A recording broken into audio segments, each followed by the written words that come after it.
One night in her tent, her whole tribe started calling him husband.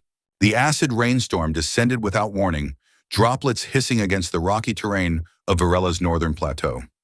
Elias Grant stumbled forward, his environmental suit's integrity warning flashing red in his helmet display.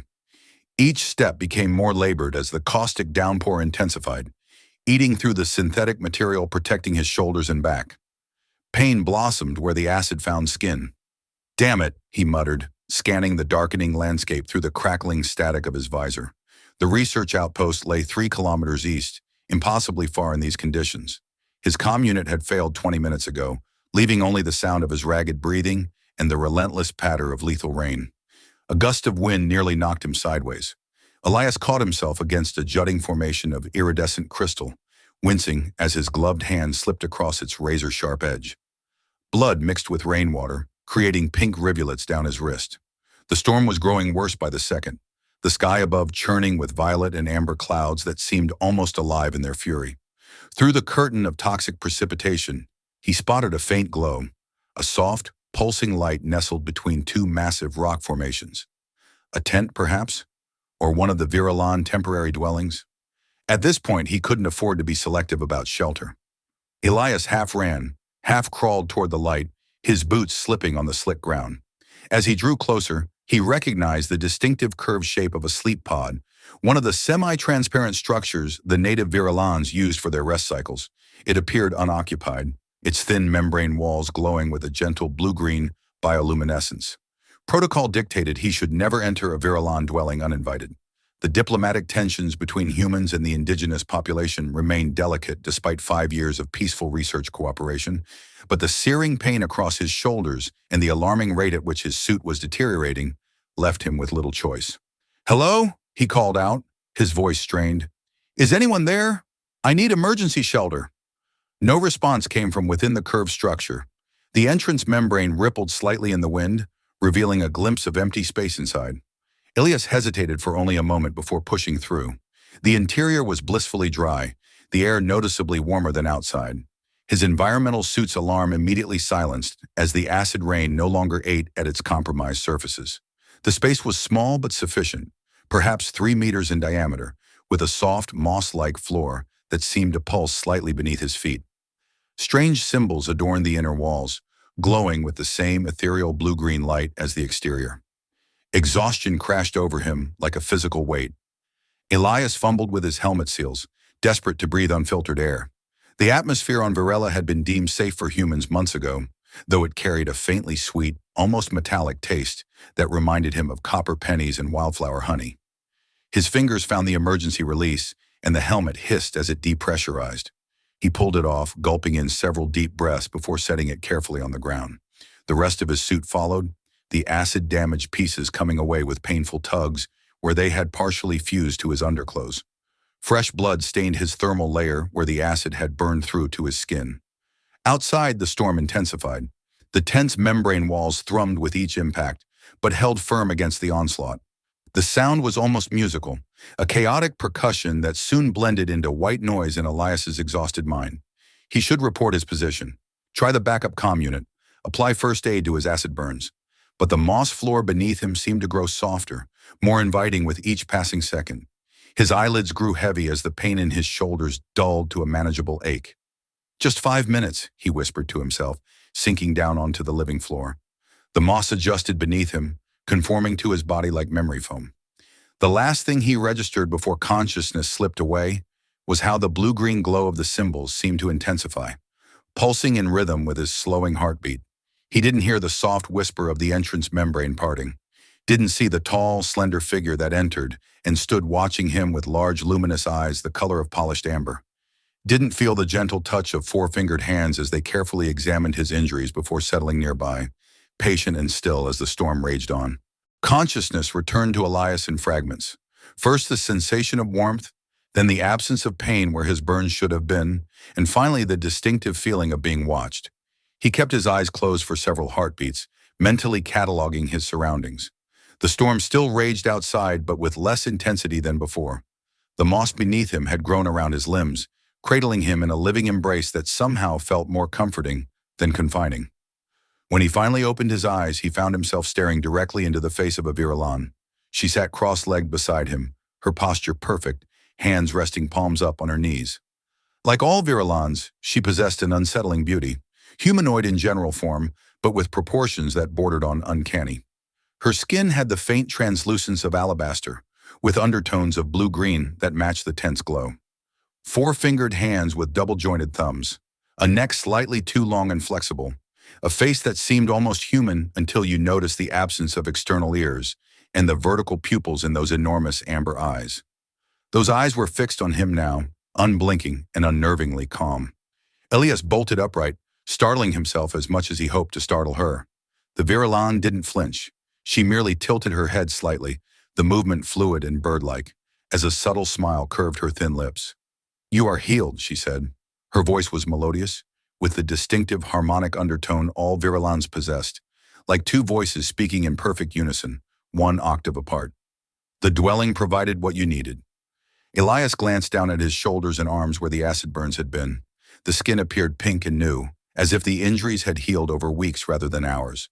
He ran his fingers over the formerly damaged areas, finding no pain, not even tenderness. "How long was I asleep?" he asked, his own voice rough in comparison to hers. "One full cycle," she replied, gesturing toward the walls where the symbols continued their gentle pulsing. "The storm nears its end." "One cycle. Approximately 14 Earth hours," Elias silently cursed. The research team would be searching for him by now, possibly risking their own safety in the lingering storm. "I need to contact my outpost," he said, reaching for the backup comm unit still attached to his damaged suit. "They'll be worried." "They know you are safe," the Viralan said, the harmonics in her voice dropping slightly. "I sent message when the storm allowed." Elias paused, hand frozen halfway to his equipment. "You told them where I am? Who I'm with?" "Yes, it was necessary." Something in her tone made him uneasy. 5 years of diplomatic interactions with the Virilans had taught human researchers that their conception of necessary often differed wildly from human understanding. "I apologize for intruding," Elias said carefully, adopting the formal cadence that Virilans seemed to prefer.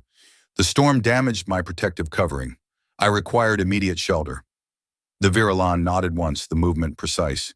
"Need is the purest doorway." Elias recognized the phrase, a common Virilan saying that roughly translated to the human concept that necessity dictates action. It usually indicated understanding, perhaps even forgiveness. He allowed himself to relax slightly. "I'm Elias Grant, Botanical Research Division," he said, pressing his palm to his chest in the traditional Virilan greeting. "Thank you for sharing your dwelling and for healing my injuries." The Virilan mirrored the gesture, her four-fingered hand splaying across her sternum. "I am Vailari, third daughter of the Lumen Hive, and this is no longer my dwelling alone." Elias blinked, uncertain if he'd understood correctly. The Virilan language was notoriously complicated, with multiple meanings layered into each phrase depending on context, tone, and the specific harmonic frequencies used. His translator implant sometimes struggled with the subtleties. "I'm sorry, I don't think I caught that last part correctly." Vailari leaned forward slightly, her amber eyes seeming to glow more intensely as she spoke again, this time with deliberate clarity. "You slept in my sacred dwelling during a cycle storm. That means we are now bonded for life." The words hung in the air between them. Elias waited for the additional context, the explanation that would reframe this statement into something that made sense. When none came, he laughed, a short, nervous sound that died quickly in the face of Vailari's unwavering gaze. That can't be right," he said. "My translator must be malfunctioning." "Your device functions correctly," Vailari said, her expression still perfectly composed. "The storm chose us. You entered by need, I accepted. We are now as one." Elias scrambled to his feet, suddenly very aware of his partial undress and the intimate confines of the tent.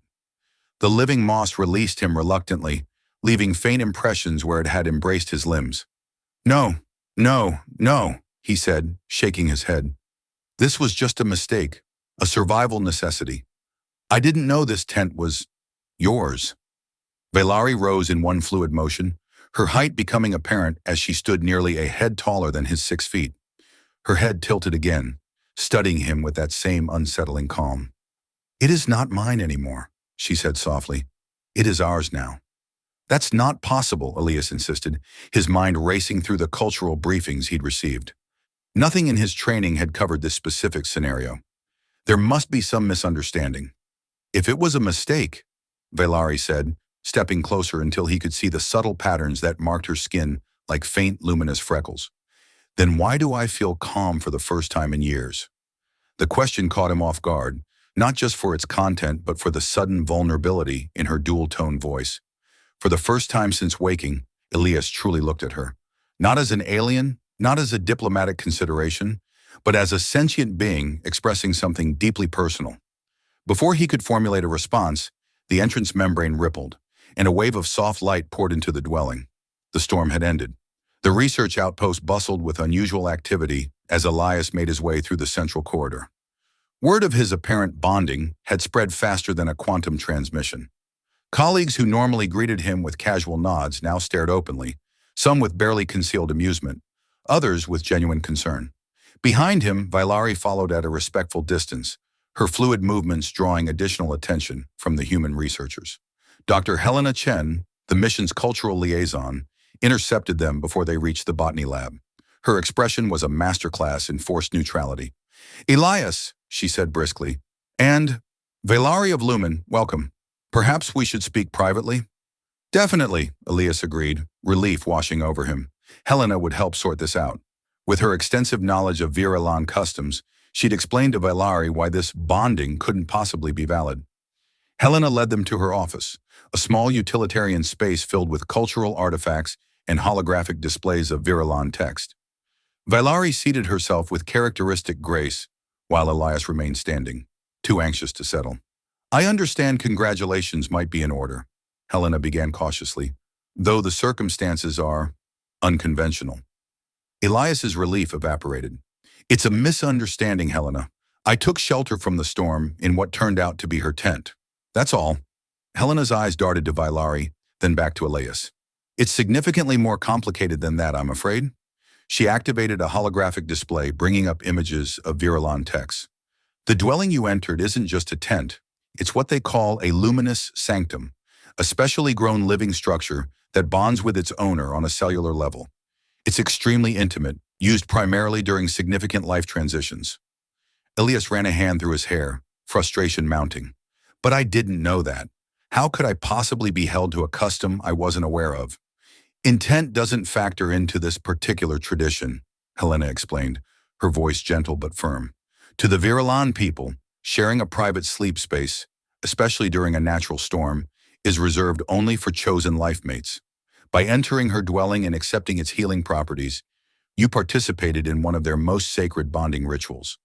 "But that's absurd. I was injured, unconscious." Valari spoke for the first time since entering the office. "The sanctum accepted you. It would not heal one who was not meant to bond." Helena nodded. "The bioluminescent moss responds differently to different individuals. The fact that it healed you so completely is significant in their culture." Elias paced the small office, mind racing. "So what? Now I'm expected to just accept that I'm married to someone I've just met? Someone who isn't even human?" The moment the words left his mouth, he regretted them. Valari's expression didn't change, but the luminous patterns on her skin dimmed slightly, a physiological response that Elias recognized as emotional distress. Helena shot him a warning look. "This situation requires diplomatic sensitivity, Elias. The peace protocols between our species are still relatively new. An offense of this magnitude could have serious consequences." "What consequences?" Elias asked, dread pooling in his stomach. "Best case scenario? You're asked to leave Varela and another botanist continues your work. Worst case? The Varelans consider it a deliberate mockery of their sacred traditions and terminate the entire research agreement. 5 years of delicate diplomacy, scientific discovery, and cultural exchange, all potentially undone because he sought shelter from a storm." The weight of responsibility settled heavily on Elias's shoulders. "So what am I supposed to do? Pretend to be her life mate until my research term ends?" Valari rose suddenly, her height making the office feel even smaller. "I seek no pretense," she said, the dual tones of her voice sharper than before. "The bonding is not enforced. It is expected. If you wish to reject it, do so openly and bear the consequences with honor." With that, she glided from the room, the door sealing shut behind her. Helena sighed deeply. That could have gone better. "I don't understand what she wants from me," Elias said, collapsing into the chair Valari had vacated. From what I gather, she believes this was fated, that you were meant to find her dwelling during the storm. Virulans have a complex relationship with destiny and choice. They don't see them as opposing forces the way humans often do. Elias rubbed his temples, feeling the beginning of a headache. And what about what I believe? What I want? Helena's expression softened. That matters too. But while you're here, you'll need to navigate this with extreme care. The Lumen Hive is particularly traditional, and Valerie's position as third daughter gives her significant standing. So I'm just supposed to go along with being bonded to her? I'm saying you need to find a solution that honors both cultures, Helena replied. In the meantime, the entire Virulan community now recognizes you as Valerie's mate. You'll be expected to act accordingly in public, at minimum. Ilias closed his eyes briefly, trying to process the absurdity of his situation.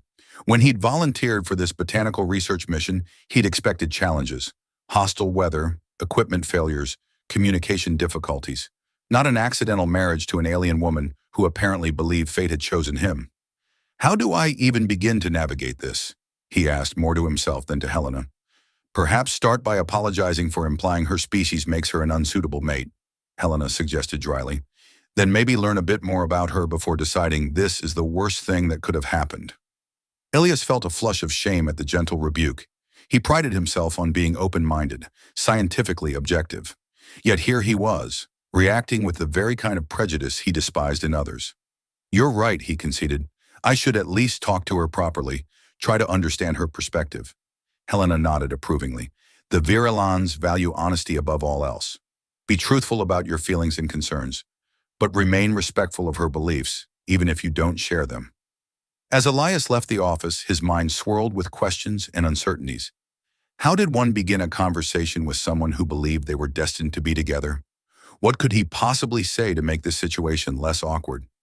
He found Valerie waiting in the corridor outside, as still as a statue, her gaze fixed on something distant and unseen. When she sensed his presence, she turned those amber eyes toward him, revealing nothing of her thoughts.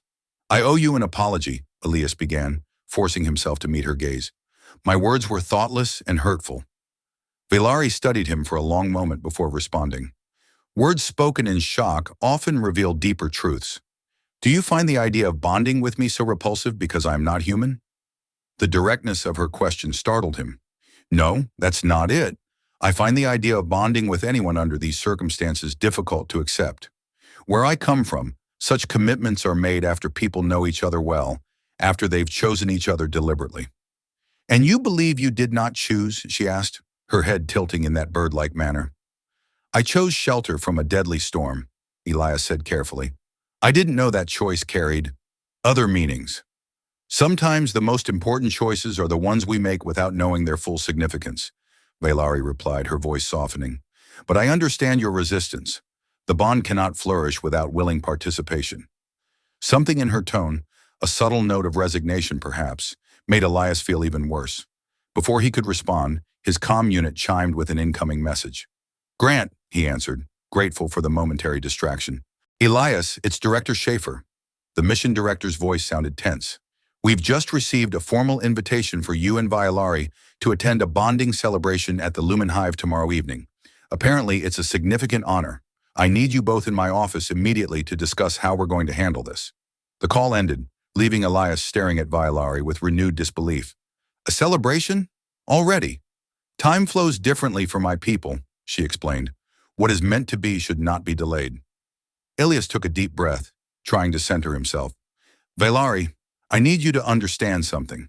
Where I come from, bonds like this develop slowly, over time. People learn about each other, discover compatibility, build trust. We don't just jump into lifelong commitments because of one night in a tent. Then perhaps, she said, those amber eyes never leaving his face, you should begin learning about me now. The botany lab had always been Elias's sanctuary, a place where the controlled environment and methodical work provided a comforting predictability. Now, with Vailari perched on a stool beside his workstation, that familiar space felt strange and disorienting.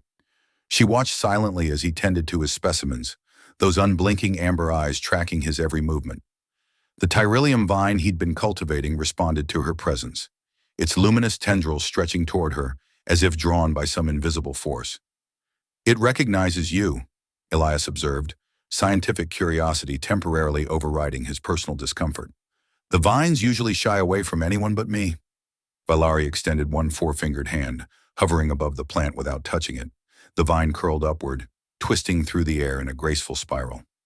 "All living things seek connection," she said. "This one remembers its home."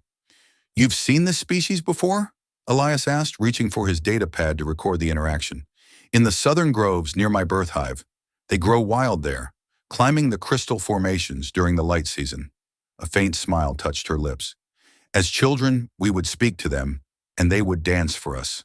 Elias paused his recording. "Speak to them? You mean the vines are sentient?"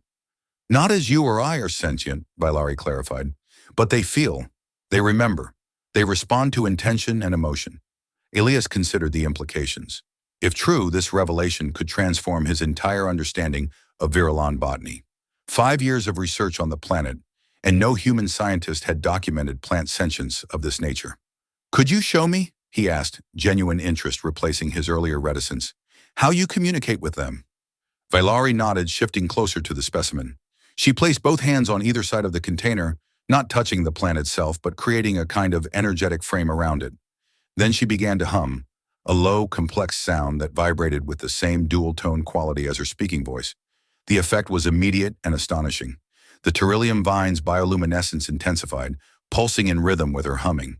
The tendrils moved with purpose now, weaving together to form an intricate, lattice-like pattern in the air between her hands. "It's responding to the vibration," Elias whispered, afraid to break the connection. Vailari shook her head slightly without interrupting her humming.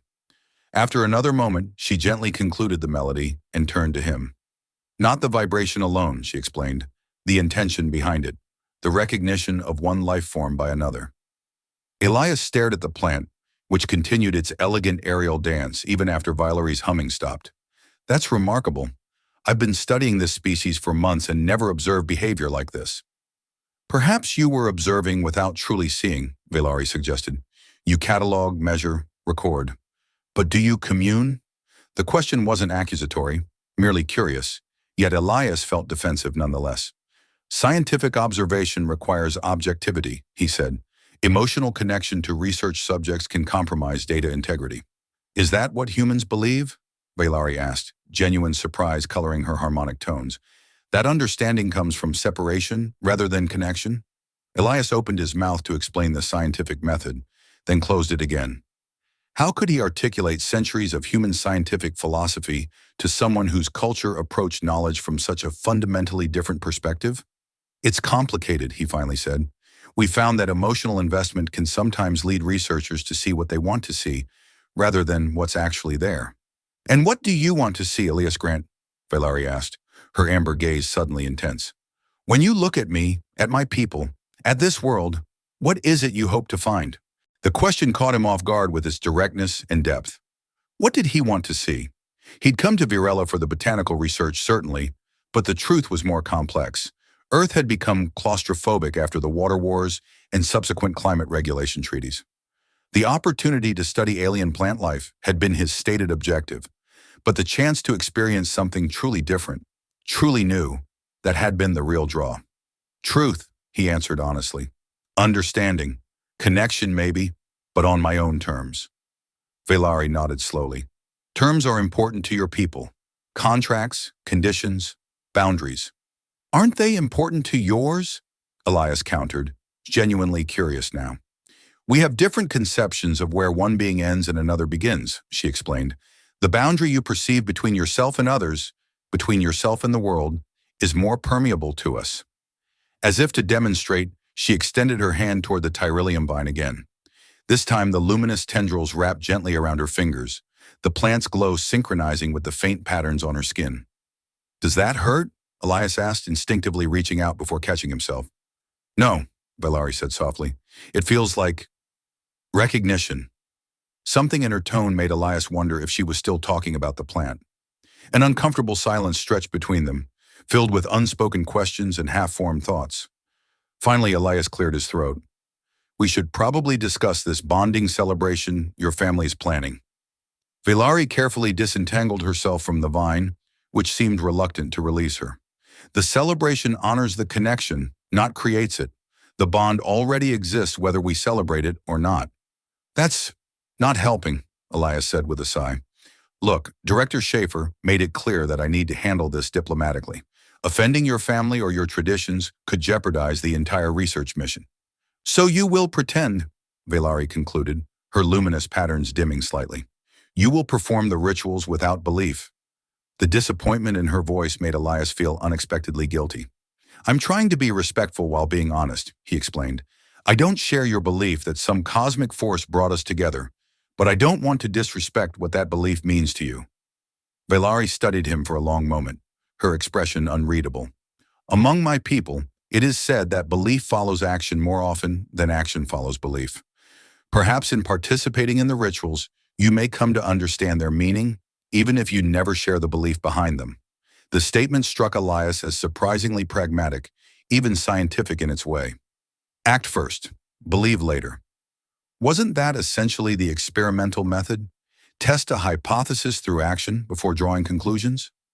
What would be expected of me at this celebration? He asked, finding himself genuinely curious despite his reservations. To receive the blessings of the hive, Valari explained, to share in the communal meal, to exchange tokens of connection. She hesitated briefly. And to demonstrate compatibility through the ritual of harmonics. Harmonics? Elias repeated, unfamiliar with the term in this context. A sharing of breath and voice, Valari said, her own dual-tone voice taking on a musical quality. The finding of complementary vibrations between bonded beings. Elias tried to imagine what this might entail. Like singing together? It is more intimate than that, Valari said, and Elias could have sworn he detected a faint darkening along her cheekbones. A Varellan blush? But perhaps that is the closest human analogy. The thought of performing an intimate Varellan ritual in front of her entire family made Elias's stomach knot with anxiety. Yet he couldn't deny a growing curiosity about Valari and her culture, a curiosity that felt dangerously close to genuine interest. I'll do my best, he promised, surprising himself with his own sincerity. But I may need your guidance to avoid making a complete fool of myself. Valari's luminous patterns brightened subtly. I will help you, she said, though I suspect you underestimate your capacity for harmony, Elias Grant. Before he could respond, an alarm sounded from his workstation, a gentle chime indicating that another specimen required attention. Grateful for the interruption, Elias turned to check the environmental controls for his rare moss collection. As he worked, he felt Valari's presence beside him, attentive but not intrusive. Despite himself, he found her company unexpectedly comfortable. She asked intelligent questions about his research, offered insights about the plant's natural habitats that no human researcher had documented, and seemed genuinely interested in the intersection of their different scientific approaches. By the time they finished tending to the specimens, 3 hours had passed without Elias noticing. The realization startled him. When was the last time he'd lost track of time in conversation with anyone, let alone someone he'd considered a cultural obligation just hours before? I should return to my, Valari began, then paused, correcting herself. To our dwelling. There are preparations to make before tomorrow's celebration. The reminder of their supposed bond snapped Elias back to reality. Right, the celebration. He ran a hand through his hair, a nervous habit from childhood. Should I do anything to prepare? Be open, Valari said simply. That is all anyone can ask. She moved toward the door, then hesitated. One question, if I may. Of course, Elias replied. If our positions were reversed, if you had found me seeking shelter in your dwelling during a storm, what would your response have been? The question was hypothetical, yet Elias felt its weight. I would have helped you, he said without hesitation, offered medical treatment, protection from the storm, but I wouldn't have considered it a binding life commitment. Valari nodded, absorbing his answer. Among my people, help freely given and shelter freely shared are the foundations of the deepest bonds, not obligations to be fulfilled, but gifts to be treasured. She moved toward the door. Perhaps that is not so different from what humans call love. Before Elias could formulate a response, she was gone, leaving him alone with his plants and his thoughts, both suddenly more complicated than they had been before. The quarters assigned to Elias were austere by Earth standards. A sleeping area, small hygiene unit, and workspace equipped with basic research tools. He had never minded the simplicity. If anything, he'd appreciated the lack of distractions. Now, however, the sparse room felt oppressively empty as he rummaged through his limited wardrobe for something appropriate to wear to an alien bonding celebration. "This is ridiculous," he muttered, holding up a formal research uniform that had remained unworn since his arrival on Virella. The stiff collar and utilitarian design hardly seemed suitable for what was essentially an alien wedding reception. A soft chime indicated someone at his door. He opened it to find Helena standing there, arms laden with fabric in various shades of blue and green. "Rescue has arrived," she announced, sweeping past him into the room. "The cultural attaché from Earth Embassy sent these over. Apparently, they've had similar situations before." Ilias raised an eyebrow. "Other humans have accidentally married Virions?" "Not exactly," Helena said, laying the garments across his bed. "But diplomatic functions often require appropriate cross-cultural attire. These are designed to approximate Virilan formal wear while remaining comfortable for human physiology." She held up a flowing tunic in a deep teal shade. The fabric seemed to shift colors as it moved, reminiscent of the bioluminescent patterns on Virellan skin. "Adaptive chromofiber," Helena explained, noting his interest. "It responds to ambient light frequencies. The Virellans will appreciate the attempt to honor their aesthetic traditions." Elias took the garment, surprised by its lightness. "I don't suppose the attaché included a manual on how to perform this harmonics ritual," Valari mentioned. Helena winced slightly. "About that, I've been doing some research since our conversation earlier. The ritual of harmonics is, well, it's intimate." "So she said," Elias replied, hanging the tunic carefully. "Something about shared breath and complementary vibrations?" "It's essentially a form of resonance established between bonded pairs," Helena explained, her scientific detachment not quite masking her discomfort. "Virellan physiology includes specialized vocal chambers that can produce multiple tones simultaneously. During the ritual, partners attempt to create harmonious frequencies that physically affect both participants." Elias stared at her. "And I'm supposed to participate in this? I don't have the same vocal anatomy they do." "Hence my concern," Helena admitted. "I've consulted with both Virellan cultural experts and xenobiologists. The consensus is that you should be able to participate to some degree, though the experience will necessarily be different." She produced a small device from her pocket and placed it on his desk. "This might help. It's a tonal analyzer calibrated to Virellan vocal frequencies. It can't give you their dual voice capability, but it can help you find complementary notes to what Valari produces." Elias picked up the device, turning it over in his hands. It resembled an elegant tuning fork with a small display screen. "So it's basically Virellan karaoke." Helena's expression remained serious. "This isn't a joke, Elias. The ritual of harmonics is deeply significant to their culture. It's believed to reveal the true nature of the bond between partners. If there's no resonance at all between you and Valari—" She didn't need to finish the sentence. No resonance would mean no legitimate bond in Virellan eyes, which could be interpreted as evidence that he had knowingly violated their customs by entering Valari's dwelling under false pretenses. The diplomatic consequences could be severe. "Great," Elias sighed. "No pressure." Helena placed a sympathetic hand on his shoulder. "For what it's worth, I think you're handling this situation remarkably well. Many would have reacted far worse." "I'm a scientist," Elias said with a shrug that didn't quite convey the casualness he intended. "Adaptation is part of the job description." "And what about the emotional aspects?" Helena asked, her tone gentler now. "Valari seems genuinely invested in this bond, whether it came about by accident or fate." Elias turned away, busying himself with inspecting the other garments Helena had brought. "I'm trying not to think too deeply about that. This is a diplomatic situation to be managed, not a relationship to be nurtured." "Are you sure about that?" Helena pressed. "Because from what I observed in the lab earlier, you two seem to connect on more than a diplomatic level." Elias spun around, surprised. "You were watching us."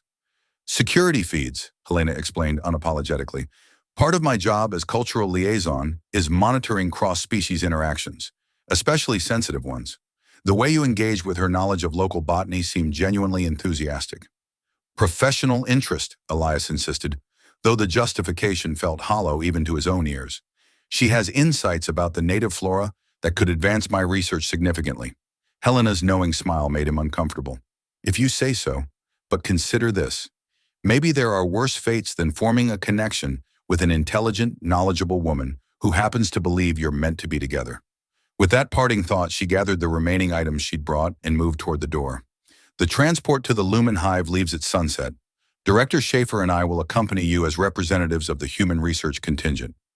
After she left, Elias sat heavily on his bed, the chromofiber tunic pooling beside him like liquid teal moonlight. The tonal analyzer sat on his desk, its presence a reminder of the performance expected of him. Impulsively, he picked it up and activated it. The device hummed to life, its display showing wavelength patterns in colors that shifted and flowed. Elias cleared his throat and hummed experimentally.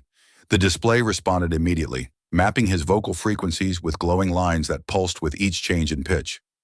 According to the brief instructions Helena had left, Virelin harmonics involve finding complementary frequencies that, when produced simultaneously, created patterns of constructive rather than destructive interference. Elias experimented with different tones, watching the display for the symmetrical patterns that would indicate harmony. After several minutes of attempts, he tossed the device aside in frustration. Without knowing what frequencies Vailari would produce, he was working blind. And even if he could predict her tones, his human vocal capabilities seemed woefully inadequate for the task. He was about to give up entirely when his door chimed again. This time, when it slid open, Vailari herself stood in the corridor. She had changed from her earlier practical attire into something more formal, a flowing garment that seemed woven from living light, accentuating the luminous patterns on her skin. "May I enter?" she asked, her dual-tone voice soft, yet distinct in the quiet of the corridor. Elias stepped aside wordlessly, suddenly self-conscious of his quarter's Spartan appearance. Vailari glided in, her movements as fluid as ever, bringing with her a subtle fragrance reminiscent of night-blooming flowers and rain-washed stone. Her amber gaze fell on the tonal analyzer on his desk, and understanding dawned in her expression. "You are practicing for the ritual." It wasn't a question, but Elias nodded anyway. "Trying to, though I'm not sure it's possible for me to participate properly. My vocal anatomy isn't like yours." Vailari approached the desk and picked up the device with delicate precision. "These instruments are for children beginning their vocal training. Adults find harmony through feeling, not measurement." She set the analyzer down and turned to face him fully. "May I show you?" Something in her tone made Elias's heart rate accelerate slightly. "Show me how." "The true way of harmonics," she said, stepping closer. "It requires proximity and trust." Elias swallowed, suddenly aware of how tall she was, how the subtle glow of her skin cast soft patterns of light across his own. "I'm not sure I'll be able to." "Do not focus on ability," Vailari interrupted gently. "Focus on presence, on the space between sound and silence." Before he could formulate another objection, she raised her hands and held them on either side of his face, not quite touching but close enough that he could feel a subtle warmth emanating from her palms. "Close your eyes," she instructed, "and breathe deeply." Feeling slightly foolish but out of alternatives, Elias complied. He closed his eyes and drew a long breath, conscious of the clean alien scent of her. "Now listen," Vailari said, her voice dropping to a near whisper. "Not with your ears alone, but with your entire being." She began to hum, a low, resonant sound that seemed to vibrate the air between them. Unlike her speaking voice, which carried dual tones an octave apart, her harmonic voice was far more complex.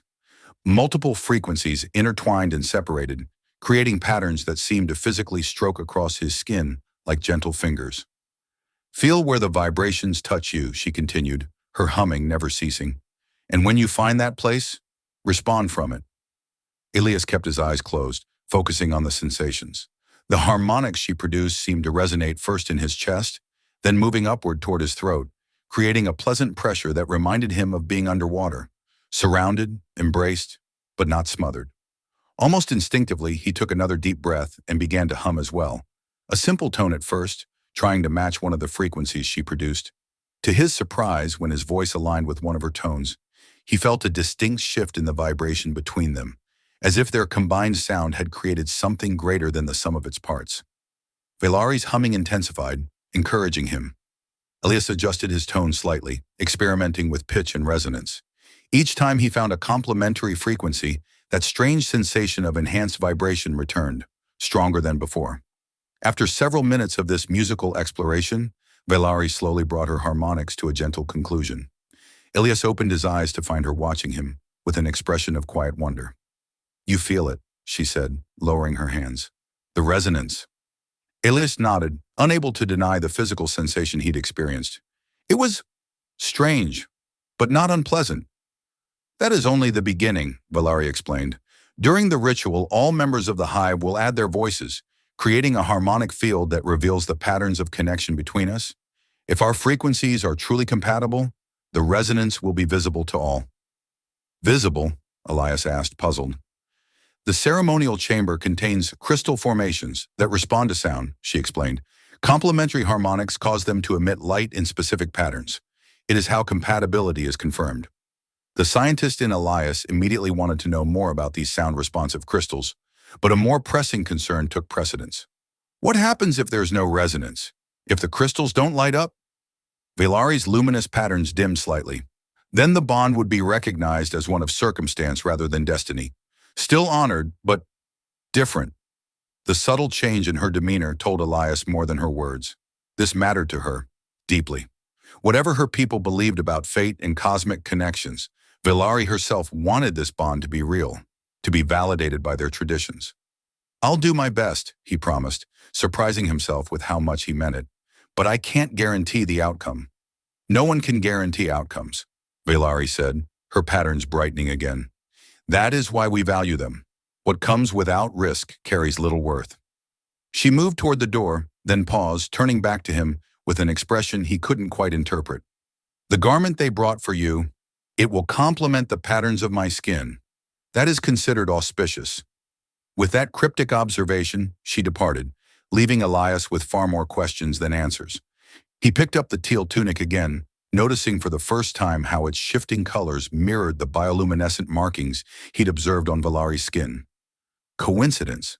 Or had Helena selected it specifically for that purpose? Either way, as he prepared for the evening ahead, Elias couldn't shake the feeling that he was being drawn deeper into something he didn't fully understand, and wasn't entirely sure he wanted to resist. The lumen hive sprawled across the northern face of the Crystal Ridge, a living architecture of luminous structures that seemed to grow directly from the mountainside. Unlike human buildings with their rigid angles and defined boundaries, Virilan dwellings flowed into one another organically, creating a seamless integration with the natural landscape. As the transport settled onto a crystalline landing platform, Elias gazed out at the bioluminescent metropolis with undisguised wonder. In 5 years of research on Virella, he had never ventured so deeply into Virellan territory. Few humans had. Remember the cultural briefing, Director Schaefer murmured as they prepared to disembark. The mission director, a stern, practical woman in her 60s, had maintained a diplomatic silence about Elias's situation during the journey, but her tight expression conveyed volumes about her concerns. No direct eye contact with the hive elders unless invited. Mimic the greeting gestures exactly as demonstrated. And for heaven's sake, no sudden movements near the bonding crystals.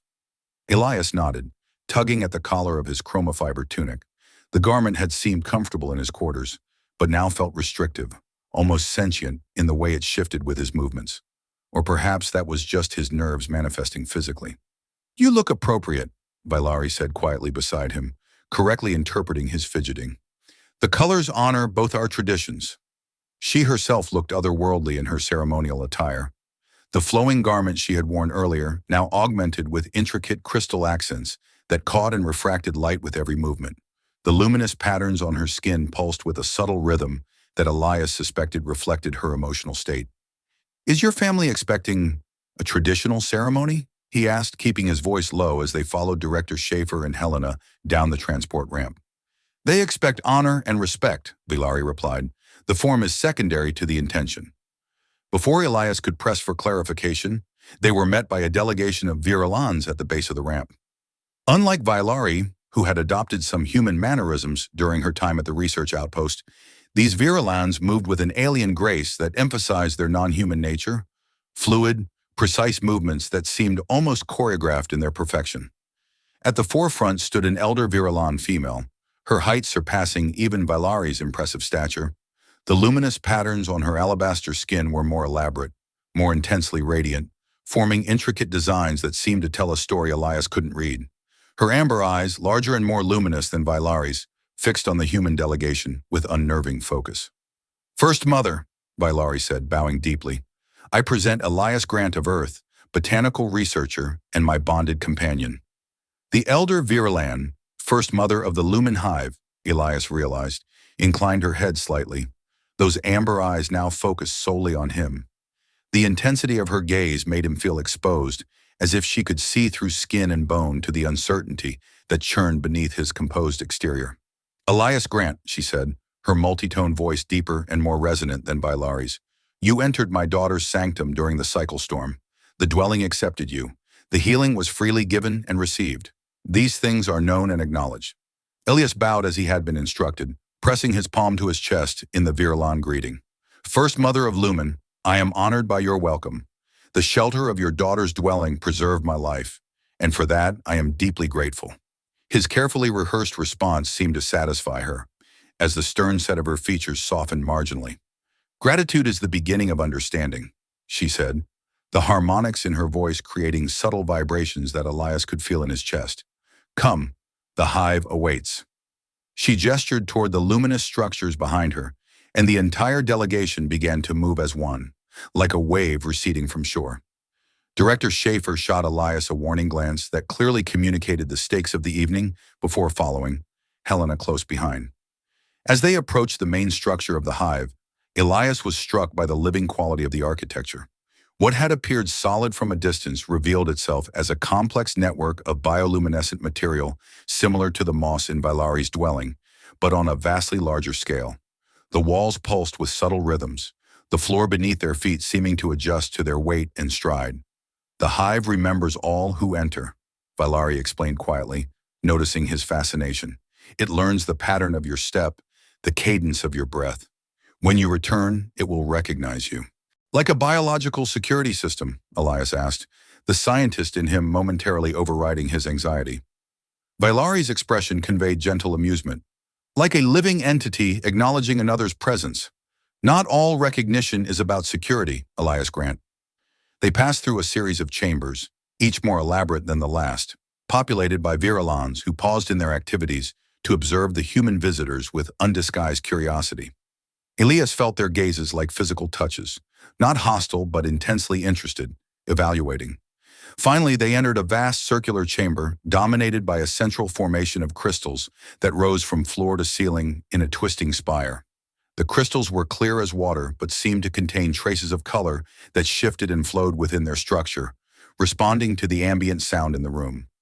Around the perimeter, terraced seating accommodated dozens of Virilans, all adorned in ceremonial attire similar to Vailari's. Their combined bioluminescence cast the chamber in a soft, ethereal glow that made the crystal spire sparkle with refracted light. First Mother took a position near the base of the crystal formation, gesturing for Elias and Vailari to stand opposite her. Director Schaefer and Helena were guided to seats of honor on the lowest terrace, looking somewhat uncomfortable under the collective gaze of the assembled Virilans. The bonding celebration begins, First Mother announced, her voice carrying effortlessly throughout the vast space. Vailari, third daughter of Lumen, has formed connection with Elias Grant of Earth. The storm brought them together. The sanctum accepted their union. Now we gather to witness the harmony between them. A subtle murmur rippled through the assembled Virilans, not words but a harmonic hum that seemed to resonate with the crystal spire, causing faint flickers of light within its structure. First Mother raised her four-fingered hands, and silence immediately fell. Before the ritual of harmonics, gifts must be exchanged, tokens of connection that bridge separate beings. Elias felt a moment of panic. No one had mentioned gifts. He had nothing prepared, nothing to offer Vailari that would satisfy this ritual requirement. He glanced at Helena, hoping for guidance, but she looked equally alarmed. Vailari stepped forward, seemingly unfazed. From within her flowing garment, she produced a small object that gleamed in the ambient light, a crystal pendant suspended on a delicate chain, similar in structure to the great spire, but small enough to fit in her palm. I offer a fragment of home, she said, her dual-tone voice clear and confident, shaped by my hands, imbued with my voice, resonant with the frequencies of my being. May it help you find your way back to me, should distance ever separate us. She held the pendant out to Elias, who accepted it with hands he hoped weren't visibly trembling. The crystal felt warm to the touch, vibrating almost imperceptibly against his skin. Up close, he could see that the shifting colors within its structure formed patterns remarkably similar to the bioluminescent markings on Vailari's skin. Thank you, he said softly, genuinely moved by the thoughtfulness of her gift. Then louder for the assembled gathering to hear. I accept this token with gratitude and honor. He slipped the chain over his head, letting the crystal rest against his chest. As it settled, he felt a strange sensation, a subtle warmth that seemed to pulse in rhythm with his heartbeat. Now it was his turn, and he had nothing. Panic threatened to overwhelm him as the expectant silence stretched on. Then a memory surfaced, something Valeri had said in the botany lab about the Tyrillium vine, how as children they would speak to the plants and watch them dance. Acting on instinct, Elias reached into the small pouch attached to his belt, a habit from his botanical fieldwork, always carrying specimen containers and collection tools. His fingers closed around a small vial containing seeds from the very Tyrillium vine they had discussed, seeds he had planned to plant in the experimental garden the following week. I offer a different kind of fragment, he said, drawing the vial out and holding it up to catch the light. Not of a home I've known, but of one we might create together. These seeds contain potential, life waiting to unfold in patterns we cannot predict but can nurture together. They respond to voice and intention, as you taught me. May they grow as our understanding of each other grows. The words came from somewhere deep within him, surprising in their sincerity. He extended the vial to Valeri, who received it with an expression of genuine wonder, her luminous patterns brightening visibly. I accept this living potential, she said, her voice carrying a depth of emotion that resonated through the chamber, and will tend it with care and patience. A pleased murmur rippled through the assembled Virelans. First Mother's expression remained inscrutable, but Elias thought he detected a slight brightening of the patterns on her skin as well. The tokens are exchanged and accepted, First Mother declared. Now comes the revealing, the ritual of harmonics that will show the true nature of the bond. She gestured toward the crystal spire. Approach the resonator and offer your combined voices. If harmony exists between you, the crystals will reflect it. Valeri took Elias's hand, her 4 fingers intertwining with his 5, in a way that felt strangely natural despite their physiological differences. She led him to the base of the crystal formation, positioning herself so they faced each other with the spire just behind her. Remember what we practiced, she said softly for his ears alone. Feel the resonance, not just the sound. Elias nodded, his throat suddenly dry. The entire chamber had fallen into expectant silence, all eyes upon them. He could sense Director Schaefer's tension, Helena's concern, the collective curiosity of the Virelan assembly. But most of all, he felt Valeri's hope, palpable in the way her luminous patterns pulsed, in the subtle pressure of her hand against his. She began first as tradition dictated. Her harmonic voice filled the chamber with interwoven tones that seemed to caress the air itself. The crystal spire responded immediately, internal lights flickering to life within its structure, tracing patterns that matched the flow of her voice. Elias closed his eyes, focusing on the sensation of her harmonics as they had practiced in his quarters. He felt the vibrations touch him, chest, throat, the space behind his eyes. And when he felt that point of resonance, he began to add his own voice. His single-toned human vocal capacity seemed woefully inadequate compared to her harmonic richness, but he concentrated on finding complementary frequencies, on creating constructive rather than destructive interference between their voices. For several moments, nothing seemed to happen beyond the initial response to Valeri's harmonics. The lights within the crystal spire flickered, but formed no new patterns, no indication of shared resonance. Elias felt despair beginning to build within him, not for the diplomatic implications, but for the disappointment he knew Valeri would feel. Then he remembered what she had said. Focus on presence, on the space between sound and silence. He stopped trying to match her complex harmonics and instead focused on the emotional quality of her voice, the hope, the belief, the openness it conveyed. He let his own voice carry his response to those emotions, his initial resistance, his growing curiosity, his reluctant but genuine admiration. Something shifted. The crystal spire flared suddenly with new light, not the flickering response to individual tones, but a sustained glow that spread from the point nearest them throughout the entire structure. The colors within swirled and merged, forming patterns that reminded Elias of DNA helixes, of cosmic nebulae, of 2 distinct entities coming together without losing their essential nature. A collective gasp rose from the assembled Virelans. Even First Mother's composed features registered surprise. Valeri's eyes widened, her harmonics faltering momentarily before strengthening with renewed confidence.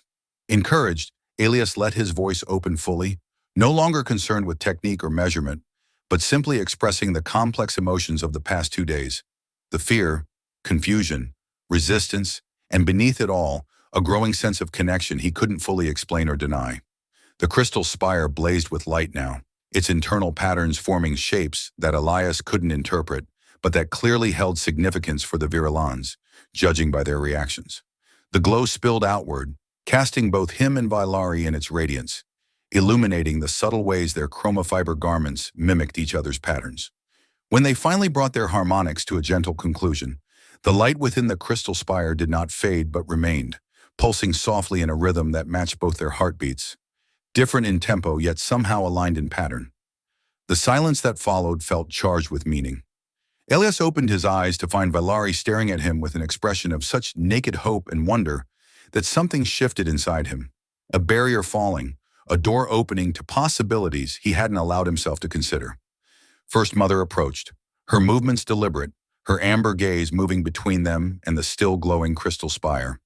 "The resonator has not responded with such clarity in 7 generations," she said, her harmonic voice vibrating with emotion. "The bond between you transcends the boundaries of species and custom. It is recognized and celebrated by the hive." A sound rose from the assembled Virulans, not words but pure harmonic joy that filled the chamber and caused the crystal spire to pulse with even greater intensity. Days after the bonding celebration, Elias found himself in an unfamiliar but not unwelcome position, sitting cross-legged on the floor of their shared dwelling, watching as Vailari carefully planted the Tyrillium seeds he had given her into a shallow basin of glowing substrate. "The soil from the southern groves contains mineral traces not found elsewhere on Virella," she explained, her 4-fingered hands moving with delicate precision. "It will help the seedlings establish their luminous patterns more quickly." Elias nodded, fascinated both by the botanical process and by the obvious joy Vailari took in the simple act of planting.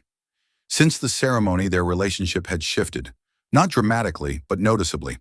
The crystal pendant she had given him rested against his chest, a constant, subtle reminder of their connection. Sometimes he caught it pulsing in rhythm with Vailari's luminous patterns, especially when they worked closely together. "Helena says the diplomatic ripples from our bonding have been unexpectedly positive," he commented, watching as Vailari hummed softly to the newly planted seeds. "Apparently, several Virellan hives that had been resistant to human research presence have expressed interest in establishing diplomatic relations. They see in us the possibility of genuine connection between our peoples," Vailari replied, not looking up from her work. "Not mere tolerance or cooperation, but true understanding." The observation struck Elias as profound, though he was still uncomfortable with being a symbolic relationship for interspecies diplomacy. Yet he couldn't deny that something authentic had developed between them. Not the predestined bond Vailari's people believed in, perhaps, but a genuine connection that had surprised him with its depth and ease. "Does it bother you," he asked suddenly, "that I still don't fully believe in the cosmic significance of our meeting? That I see chance where you see fate?" Vailari looked up, those amber eyes regarding him with characteristic thoughtfulness. "The seed does not need to understand the soil to grow within it," she said. "What matters is not your belief in how we came together, but your openness to what grows between us now." Her answer, like so many aspects of Virullan philosophy, contained a wisdom that transcended the apparent simplicity of its expression. Elias was learning to appreciate these insights, to see them not as alien mysticism, but as different pathways to understanding reality. "The research department approved my proposal," he said, changing the subject to one that had occupied much of his time since the ceremony. "We can begin the comparative study of plant consciousness across Virullan ecosystems next month." Vailari's luminous patterns brightened with evident pleasure. "A collaborative study between human and Virullan approaches to botanical knowledge." "Exactly," Elias confirmed, unable to contain his own excitement. "Your techniques for communicating with the Tyrillium vines, combined with our measurement technologies, we might establish an entirely new framework for understanding plant sentience." As they discussed the research possibilities, Elias realized how naturally they had fallen into a rhythm of collaboration, her intuitive understanding complementing his methodical approach, his analytical framework giving structure to her experiential wisdom. It wasn't the romantic connection her people might have expected from a bonded pair, but it was a genuine partnership that felt increasingly valuable to them both. Later, as they prepared for the night cycle, Vailari performed her customary ritual, a brief harmonic communion with the dwelling that caused its bioluminescent patterns to pulse in synchrony with her own. Without being asked, Elias joined his voice to hers, finding the complementary tones that created the resonance they had discovered during the ceremony. The dwelling responded immediately, its glow intensifying, the living moss floor shifting subtly to better accommodate their rest. "You learn quickly," Valari observed as they settled onto the responsive surface, which shaped itself to cradle their different physiologies. "I have a good teacher," Elias replied, surprising himself with the warmth in his voice. As the dwelling's light dimmed to the soft glow preferred for sleep cycles, Elias found himself contemplating the strange journey that had brought him here.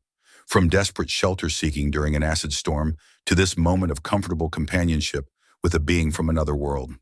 Not fate, perhaps. Not mere chance either. Something in between. A possibility recognized and embraced, a connection discovered through openness rather than predetermined design. As sleep approached, he felt the crystal pendant warm against his chest, pulsing gently in rhythm with Valari's luminous patterns. Whatever name one gave it, bond, partnership, alliance, he had to admit that it felt surprisingly right. Not what he had expected, but somehow exactly what he needed. "Rest well, Elias Grant," Valari murmured, her dual-toned voice softening as the dwelling carried them toward sleep. "And you, Valari of Lumen?" he replied, no longer finding it strange to share this intimate space with her. "Until tomorrow's discoveries." In the gentle darkness, surrounded by the living architecture of a world still largely unknown to him, Elias realized that he had found something he hadn't known he was seeking. Not just scientific knowledge or professional achievement, but a connection that transcended the boundaries of species and expectation. He had slept in her tent by mistake. Her people said they were married, and somehow, against all probability, it was becoming the most meaningful accident of his life.